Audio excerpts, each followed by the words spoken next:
Hey, I'm Connor. I'm Connor. And I'm Zach, and we're from Biker's Edge in Kaysville, Utah.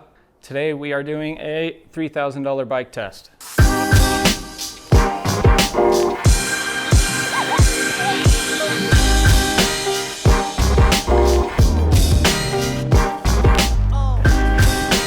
Open it up. Woo, that was better.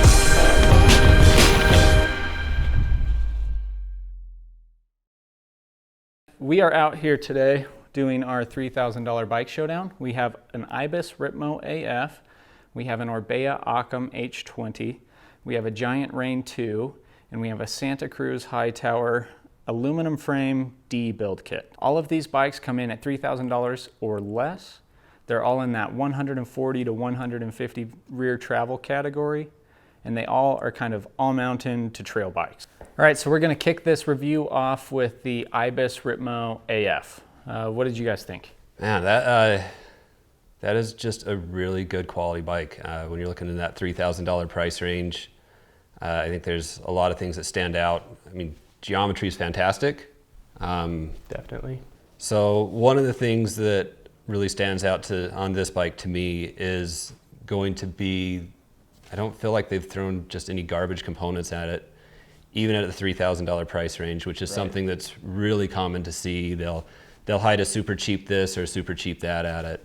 I mean, every part on this bike I feel is pretty appropriate for the build. They all work and they're all gonna hold up to seasons of riding. To me, like things that really stood out, the suspension quality that you're getting at a $3,000 price bike. DVO. It's impressive. I mean, I could see that bike or that suspension quality at a bike twice that price range, and I'm still thrilled to see it there. The DVO has like adjustability, which is not something you get on a $3,000 bike very often. Right. Like high speed compression adjustment, low speed compression adjustment, just all these knobs and things where you can tune in your suspension. And a lot of people don't get that on a budget mountain bike, but it's really cool that it offers it. Right. Yeah, even with the aluminum frame, it still climbs super well. Yeah, I mean, you can feel the efficiency in the suspension design. Man, the heart of that bike is absolutely still there. I was kind of surprised because it is heavy, especially with those tires. Yeah. Like the bike is not light, especially compared to the carbon one that comes in at 28 pounds. No, but exactly. It still climbs really well, still feels super playful and agile. It's kind of that like very versatile, do everything kind of bike. Yeah, I mean, like I said, you still get the heart of a Ripmo. It's just at a fraction of the price range. Right. Okay, so one word bike review of the Ripmo AF. You get one word.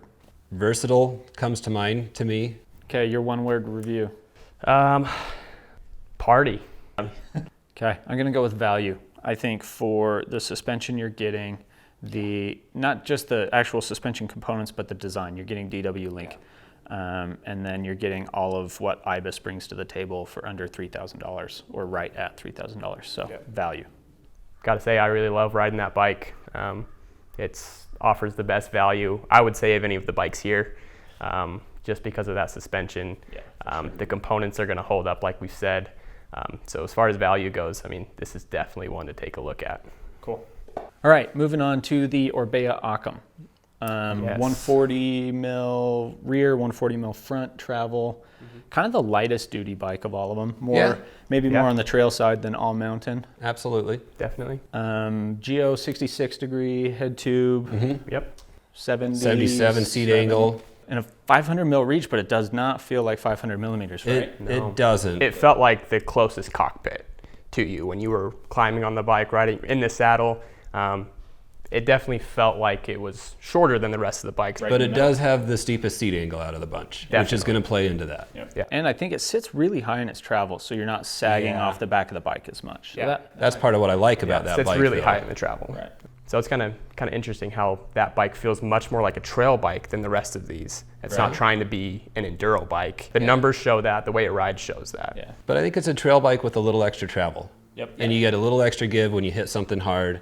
I mean, compared to something in that 120 to 130 range, I think it compares closer to those bikes than it does to something approaching the 150 range. Or the rest of our bikes. But what I really like about it is you get a little hot, you get a little above your head, and you got that extra travel. Yep. Compared to your average trail bike, you know, to kind of compared to like a Tall Boy or a Ripley, Absolutely. it rides very similar, but it's got a little extra. Just forgiving. Yeah. This is a pretty fantastic climber. Oh, amazing. Yeah. Even, you know, the aluminum version, the carbon version, they are very, very good climbers. They climb way better than they should for 140. Oh, agreed. And everybody Absolutely. says that about every bike, but we mean it with this It one. stands out with this. Yeah. For sure. I don't really care for those tires. I'm a Minions guy. I want Minions front and back. The high roller I was okay with, but that Recon just does not do it for me. Sure, it rolls fast. It climbs well, but you go into any sort of corner with any sort of speed, and your back end's breaking loose so easy. I have a little bit of mixed feelings on the tires, though. I actually kind of think they're pretty appropriate for this bike. Personally, I think at 140 millimeters of travel, more of a trail bike than an all-mountain enduro bike. Yeah. You know, I think a lot of guys might be looking for something that rolls a little faster instead of, you know, all-out traction. Not terrible, but, you know, a Tall Boy comes with Minions. So. True, and I'll give you that. I'm not gonna, And this bike is fast. Oh, This yeah. bike is hands down one of the fastest bikes I've ever ridden in smooth, fast, rolling terrain. Absolutely. And I think with those speeds, you want a little more tire. To me, the standout thing on this bike, as compared to the others, might be that drivetrain. Yep. I mean, XT rear derailleur, the new 12-speed XT, SLX shifter. This stuff just works. Yep. And works so well. I feel like you can shift under pressure a little bit better than the SRAM, and this isn't knocking the SRAM stuff because it works, but I think that it is a level smoother than what the other ones are. Yeah, the drivetrain was there. On this bike, it was the main point of, wow, look at that bike, it has XT on it, and it's only $3,000. Like, you see that on bikes twice that much. Also, just Orbea did an amazing job of making that bike look good. Yeah, the finish is amazing. Yeah, it's one where, I mean, it's going to be hard to see in the videos, but if you really look at this and compare this to a lot of the other bikes, I mean, smooth welds. Yeah, they polish the welds. It's just, it looks carbon. I know a lot of us at the shop when we first saw that was like, is that carbon? You really have to look close to figure out that it's not. All right, so what's your one-word bike review of the Occam? For me, trail. Trail.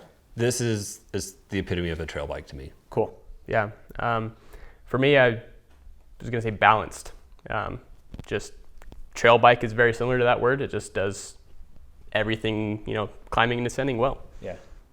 I'm going to go with fast. It's just a fast bike. Okay, moving on to the Giant Rain 2. This one's got 146 millimeters of rear travel, 160 front, really long reach, 516. Yeah. Jeez, that's getting out there. That's double XL for most folks. Crazy number. Yeah. Well, which is nice though. If you're a tall dude, like if you're over 6'4", this is probably the only bike out of the test that we really rode that's going to fit you well. Santa Cruz does a double XL. Yep. And so absolutely that could work, but definitely the biggest bike. That reach number, I mean, you feel it, but I still didn't feel awful on it. Yeah, it doesn't feel super unwieldy, but you do just feel a little more stretched out. You feel a little more stretched out. You feel the wheelbase a little bit on some tight stuff. Yep. Contrast on that when you open it up. Yep. I had a lot of fun on this bike at Fruit Loops, to where you could kind of open it up more. It felt really stable. It felt, man, that you could just really get after it. Yeah, stable is a good word for this bike because the combination of the alloy frame that rides really quiet, the really long wheelbase, you've got quite a bit of travel, really slack geometry. This thing just wants to plow. Absolutely. When you just have the chance to just have a straight line where you can just point and shoot that bike, it just opens up and you have a blast on it. Right. And it'll just soak up anything that you throw at it. And that's a really fun way to ride a bike. It's worth saying though that you're really comfortable on this bike still when you climb. Like we're talking a lot about how this descends because that's where it shines, but it's not a bad climber. This is the bike that out of the whole test maybe surprised me the most. On climbing. On climbing. Yeah. I'm not saying it's the absolute best climber out of the bunch, but it is no slouch, and it is right there in with all of them. Yep. The old Rain was kind of a pig, if we're Oh, being yeah. honest, and you'd sag into it and it just felt so wallowy. But the new design with the 29-inch wheels and less travel in the back, it now feels a lot more usable on the climbs. Absolutely. You're not bobbing up and down. The Maestro suspension does a great job of giving you traction. I was able to stand up through some really kind of like loose, rubbly, rocky bits Okay. and not have the back wheel break loose. Well, I think that's what Maestro does best, Yeah. is just how well it stays glued to the ground. I did have a tough time getting this bike in the air. Maybe it's because it's so long. Maybe because I honestly think it was probably the heaviest bike in our test, or close to it. It felt the heaviest, yeah. But I did have a tough time kind of bunny hopping or pulling up or trying to get a little extra height off of jumps on this bike in particular. Okay. So I think this one's super grounded, wants to just kind of plow through the rocks. It's not the most lively kind of pick up and play type bike. Right. It'd be great for a park bike, where you're just going through rock gardens at stupid speeds. Yeah. I think it'd be great there. One word bike review for the Giant Rain. Stable. Stable. Planted. Burly. I think we're all kind of on the same page here. Yeah. Cool. All right, now let's finish this up with the Santa Cruz Hightower. 140 mil rear travel, 150 front, 65.2 degree head tube angle, 490 mil reach. Pretty good modern, but still usable numbers. Yeah, absolutely. And we rode this in the low. Yes. So there are two positions on it. You can bump up, it'll steepen the head tube and seat tube angle slightly and raise the bottom bracket slightly. Half a degree, right? Yeah, it's not very much, but Not enough to make it feel like two bikes. No. It's very subtle. A lot of bikes don't offer that, and especially cheaper bikes don't offer that. So for somebody that wants a few options with their bike where they can kind of change things, Santa Cruz offers that still, even on the slower end bike. Which Yeah, is cool. nice to see. Yeah. This one's kind of squaring that all mountain category. It's Absolutely. Yes. not enduro, but it's far from trail. Oh, absolutely. I think this one, you said it right, all mountain. It's the epitome of an all mountain bike. Definitely. Yeah. And those are the types of bikes that I typically gravitate towards. And I've ridden the Hightower a lot, like a higher end carbon one. And this bike is still a Hightower. Yep. It still rides like a Hightower does. It's got, all the capabilities to climb, to descend like an all mountain bike. To me, what really stood out on this bike is just how well that rear end hooked up. Yeah. It's not the snappiest climber. Nope. You kind of like sit into the travel a little bit more. Yeah. Maybe you just kind of sit and spin instead of really get after it and sprint and go fast. But what I was really impressed with is as you're sitting and spinning, you get into a rocky section with a lot of kind of bouncing around climbing on it, and the traction quality was absolutely fantastic. Yeah. That rear wheel just doesn't come off the ground. It's just glued. Yeah. So it's probably worth mentioning this bike, $28.99 I think retail. Yes. It does have the lowest end components out of all the bikes in this test. I think It does. you get a little more value out of all the other bikes than you do this one. You do. I mean, I think part of that is Santa Cruz. Sure. And I think there is, again, a lot that goes into that rear suspension. But yeah, I mean, you're looking at SX drivetrain instead of NX or that Shimano mix of SLX and XT. Yep. You're looking at a fork in that RockShox 35 that is not quite the same quality. Yeah, it's kind of like 3 tiers down from that like Lyric Pike level. I have mixed feelings on that fork because I was actually way more impressed with it than I thought I was going to be.